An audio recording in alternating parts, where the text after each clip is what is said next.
Okay, so talking about AOVs from last time, talked about kind of like how you can kind of like view view them basically, so you can start kind of tackling this noise issue you might be having, which everyone's going to have different noise issues. Um, well, when it comes down to rendering, you can kind of try to alleviate a lot of it, maybe possibly in Photoshop by rendering out different layers. And some of you may be familiar with Photoshop. It's works in layers. You add a new item over here and go do different things, basically different selections. Well, what this will allow us to do is render out all the AOVs separately, so you can bring them into Photoshop for different layers and actually kind of mask them all together or combine them together to start, adding different filters or whatever you may need to, turning opacity level down to certain ones. So get my Arnold settings. You don't need to render settings. So we went over AOVs, what they are. Let me get them right here. There's a bunch of different ones. You can select these things, arbitrary output variables. You've got diffuse, indirect, specular levels, all kinds of different, mainly kind of somewhat more or less like the attributes you basically select. You can go to the Arnold document here if you want to read about basically which one. If you select over here, then you can just kind of go to what it is to kind of read about it.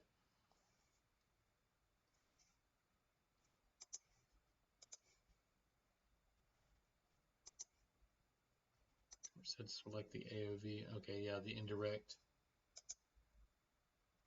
will be the next one. The specular levels. This is the specular level of this mask, this robot thing here.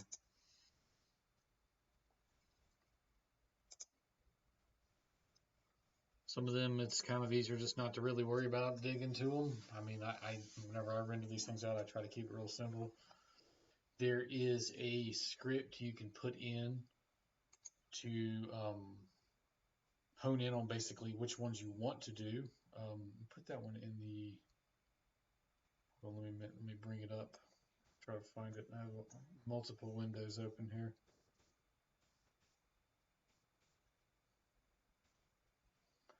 Here it is. This light path expressions. Basically, if you just want to render out, a set of 4, or the direct and the indirect emission and the backgrounds. If you want to get advanced, instead of have to go through and selecting them all, basically um, composing certain ones that you're always kind of married to, that you can mess with, that is going to work for you. I like to keep it simple sometimes, especially if you're just starting out with this. It's best just to kind of maybe select 4 at a max, and then just kind of transfer them over and see what you can do with those 4. These 4 really are your biggest ones: direct, indirect, emission, and background. I'm going to be adding a bunch of different ones to this little robot scene that I've made here. So these are ones I did earlier just to kind of view, delete those, and already my render will change. I'm going to wait to render it out though. So first things first, what you need to make sure that whenever you do render, this thing is going to be an EXR file, and you want them to be merged, because if you don't merge these things together, basically what's going to happen, it's going to render out all these separate AOVs as different EXR files, which kind of can be a nightmare basically. Another thing too, you want to make sure your project's set, because where it's going to send these renders is to your image into a temporary folder. So if you don't have your project set somewhere in a project folder, then they're going to end up in the Maya document downloads or wherever that may be on your computer. I have this set to my image folder of my project, and it usually comes to a temporary. So here you can adjust the resolution. What do you want to be? I'm going to keep it right there at that. So I'm going to go to my AOVs. I'm just going to start selecting kind of what I think. And like I said in the script,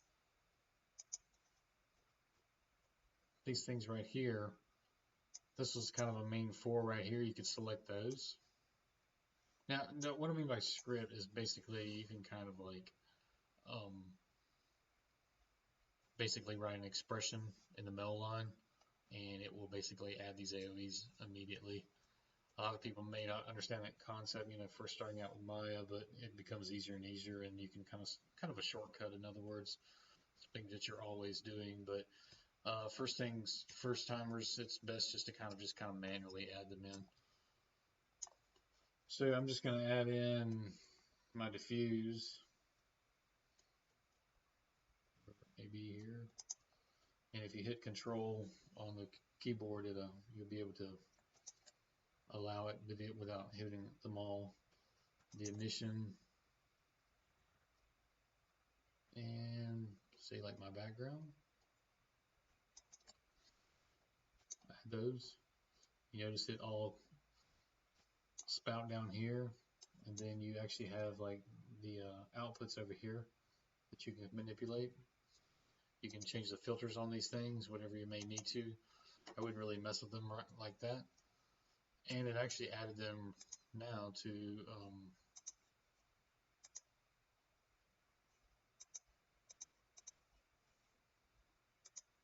view.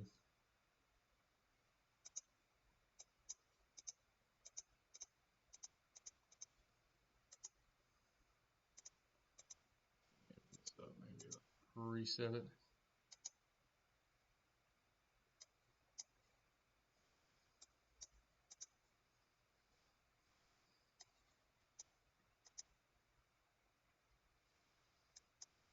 Setting. Shut it down. Open it back up. Oh, I know why, because I have merged.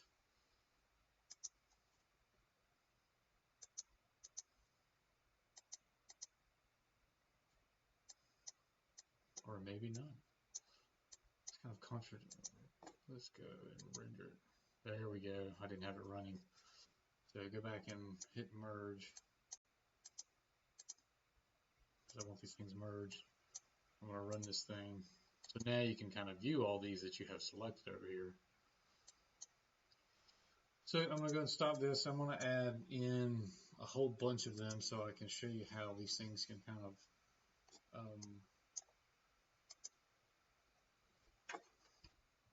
manipulate these things in Photoshop. So I'm going to go to my background. I'll add my coat. Use mission.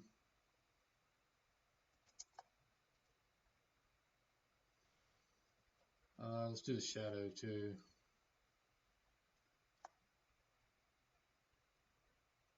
Right here, these shadow mattes. I want these because I want to see if I can mess with the shadows. My sheen,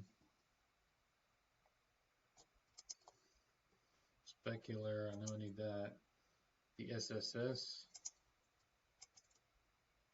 transmission, volume.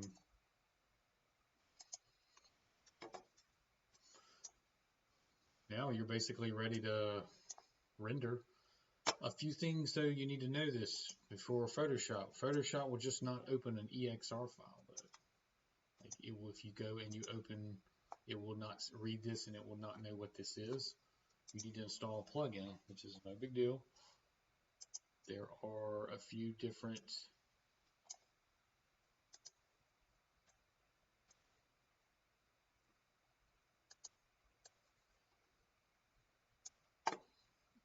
downloads that are really easy. I'll leave these in the links below. This is the one that I'm using for the PC, the EXR10. It automatically downloads to the plugin folder of your applied software. In other words, it will work for Photoshop, After Effects, Nuke. Here's another one that may work better for the Macs, which I was told. Once you download these things, you get these folders here, but you won't. This doesn't automatically place them into the plugin folder of the program. You have to basically go in here and open up, say, your Photoshop file and drop these in the plugin folders of your Photoshop file located on your computer. Which is why I like the EXR10, because as soon as you download it, says install plugins to applied things, and it go ahead and does it for you, and you don't even have to worry about it. So the next thing I want to do now is I'm going to click these denoising, these output denoising things too, to maybe alleviate some denoising. So there's a lot of noise right there, so maybe I should address that before. It's really bad. Let me pause this and move the angle. I don't know if I can get rid of that much noise. I need to really back this thing up kind of and kind of take a different thing, because I think all that you might have an HDRI applied to this, and that's what's causing it on the reflectiveness of the item. So let me pause this real quick. Okay, so this looks a lot better than what I previously had. I cranked up a few settings and let it run for a minute, and not too bad. I can kind of take it from here now. You know, you want to get your noise as good as you can in Maya, basically. Then you can kind of take it into post and kind of deal with other issues that may arise, or change colors, or just, you know, make it look better than your actual image here. So we have all our AOVs. You don't need to select them all or anything. If you have it merge and you do have your EXR file selected, you should be able to go up just to render up here. And I did a test run basically so I could see what it was looking like in the Arnold render, but I got to go ahead and let it render again in the render view, which is rendering off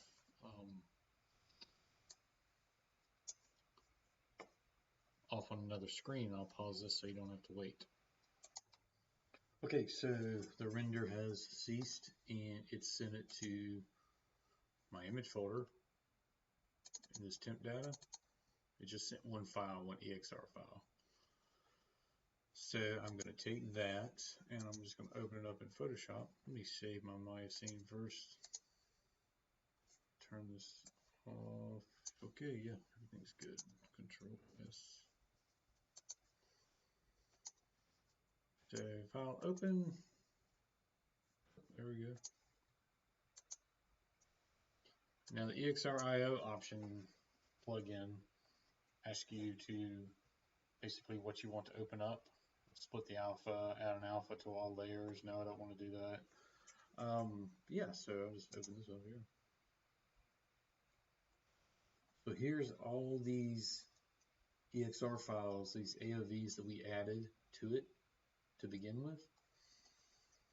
This RGBA, that's basically the beauty file, everything. These noise files are stuff that you can use to manipulate the colors, I think, or that's what I do with them. So I usually take these noise files and kind of put them up top, and then just add the rest of them all together. This diffuse albedo noise, which are basically the elements of the diffuse. So I'm going to turn all these off, and I'm going to select all these, shift select, and I'm going to go to this matte thing right here. I'm just going to add them all together. So now that's basically added them all together to form a beauty layer that you can kind of go in and, you know, I like to kind of go through and see basically what I can use and what I don't need. That's not really doing nothing there, so I'm not even going to turn it on. The coat, not even. There's that right there. There's my diffuse. Really need that. You can use this to turn it down if you want to. Kind of adjust it. The emissions.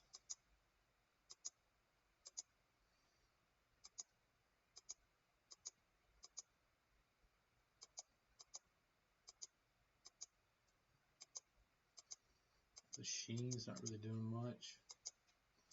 Specular level, of course. Kind of blend it a little bit. Maybe turn it down some. Surface scatter, not really. The transmission, probably not. Variance in the volume.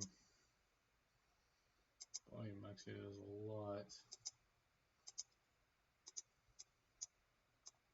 Yeah. So different things you can do here. You can add adjustment layers to these different things to kind of like make them look good.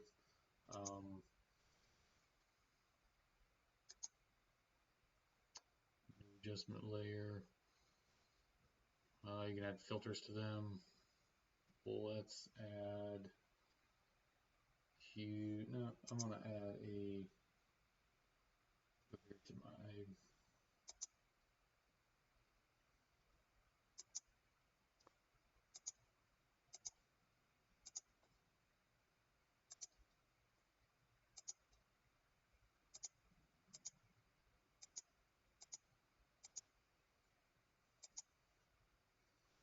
kind of cool just to play around with these levels. Let me add a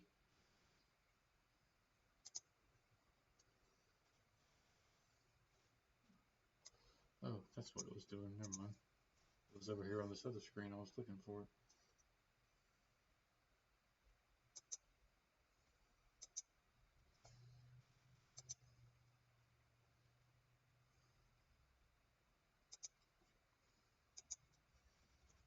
Now it's basically added an adjustment layer above that. So now I can scoot all my darks over to one side. Scoot my lights over if I need to. You can always go above this and just add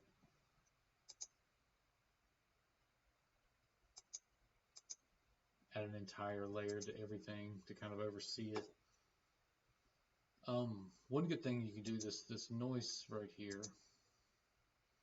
is you can use the color selector basically to change colors and then select out certain objects. So say like if I wanted to select out just this background,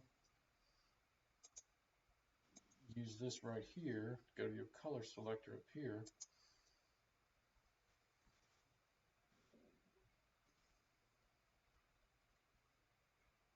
color range.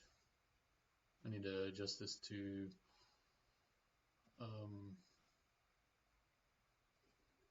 16 bits. If you do that, don't merge it. So you still have your ranges. So I'm going to select out all the green. Well, my feet are part of the green, so I'll try it. It's blue, maybe that'll look cool.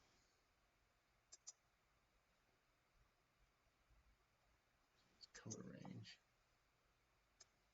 That's this box to come up. Select that right there. It shows you what color it is right there. Now you can kind of like adjust how you want it to be shown.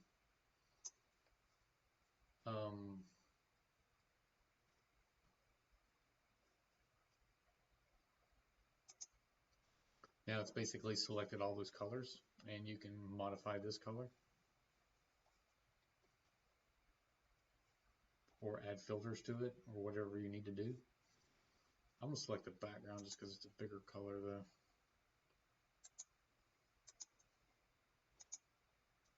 There we go. Control D deselects things. So if I kind of want to cancel this and get out of it, Control D.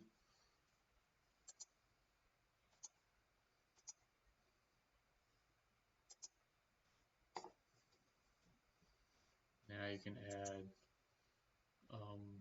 if you turn this off, and we're working on our diffuse channel, the diffuse is selected. Now I can kind of like change the color of this back here by adding like a hue saturation or something like that.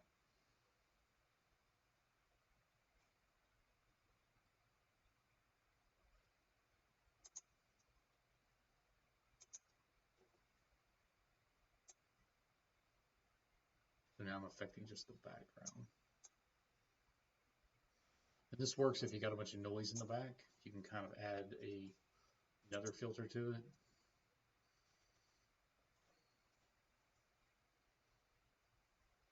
Like a blur, wherever it is.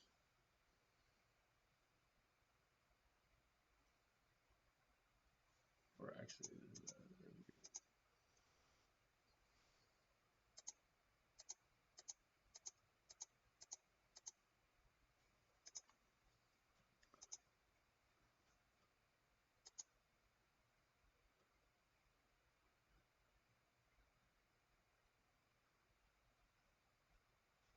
brightness, comment levels, channel mixer, photo filter.